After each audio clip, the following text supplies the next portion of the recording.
আচ্ছা, আপনারা কি খেয়াল করেছেন আমরা প্রতিদিন ঘন্টার পর ঘন্টা মোবাইল স্ক্রিনেই কাটিয়ে দিই।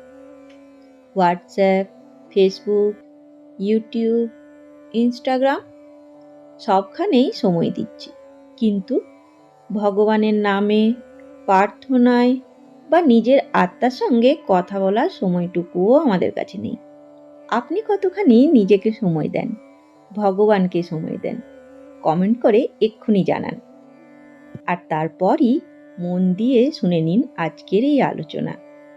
ঠাকুর শ্রী রামকৃষ্ণদেব, মা শারদামণি আর স্বামী বিবেকানন্দের বাণী দিয়ে মোবাইল আর ভগবানের নাম সময় কোথায় যাচ্ছে।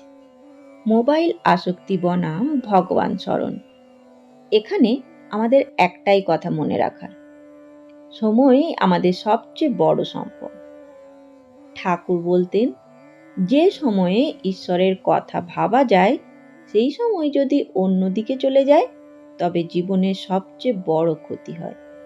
আজ আমরা মোবাইল স্ক্রল করতে করতে ঘন্টার পর ঘন্টা কাটিয়ে দিই, কিন্তু জপমালা হাতে নিলে 5 মিনিটও মন বসে না। এখানে প্রশ্ন হচ্ছে, সময়টা গেল কোথায়?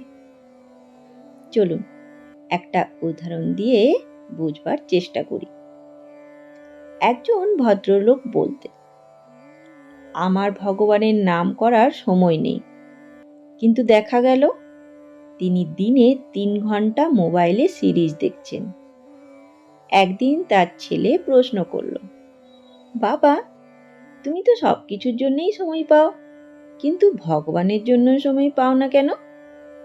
ওই ছোট্ট প্রশ্নেই তার ভেতরে আলোড়ন উঠল।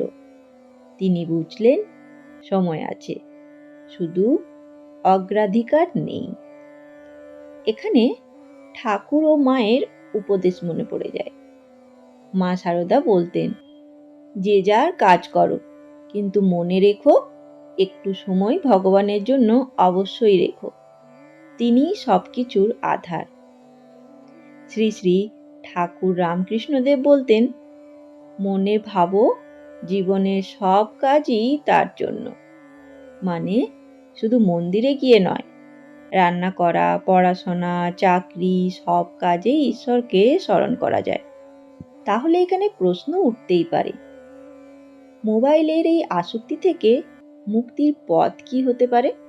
এখানে আমাদের বলা যেতেই পারে, আমরা যদি দিনে অন্তত 10 মিনিট মোবাইল দূরে রেখে বসি, সকালবেলায় ঘুম থেকে উঠে ফোন না দেখে ভগবানের নাম নিই, ঘুমানোর আগে 2 মিনিট হলেও ঈশ্বরের কাছে কৃতজ্ঞতা জানাই, আর সোশ্যাল মিডিয়ায় সময় দিলে ভগবান নামে একটু সময় দেওয়া কি খুব কঠিন?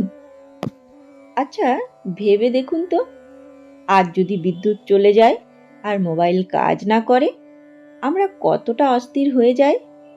কিন্তু ভগবানকে ভুলে গেলে অস্থিরতা হয় না কেন? এটাই হলো আসল সমস্যা। তাই চলুন আজ থেকে আমরা সবাই মিলে একটা প্রতিজ্ঞা করি, মোবাইলকে ব্যবহার করব, কিন্তু মোবাইল যেন আমাদের ব্যবহার না করতে পারে। প্রতিদিন অন্তত 5 থেকে 10 মিনিট ভগবানের জন্য রাখব। ঠাকুর বলতেন, যে মানুষ ভগবানের নাম করে তার জীবন বৃথা যেতে পারে না। চলুন আজ থেকে আমরা সবাই একটা চেষ্টা করি, সময় যেন নষ্ট না হয়ে যায়। ধন্যবাদ। জয় ঠাকুর, জয় মা।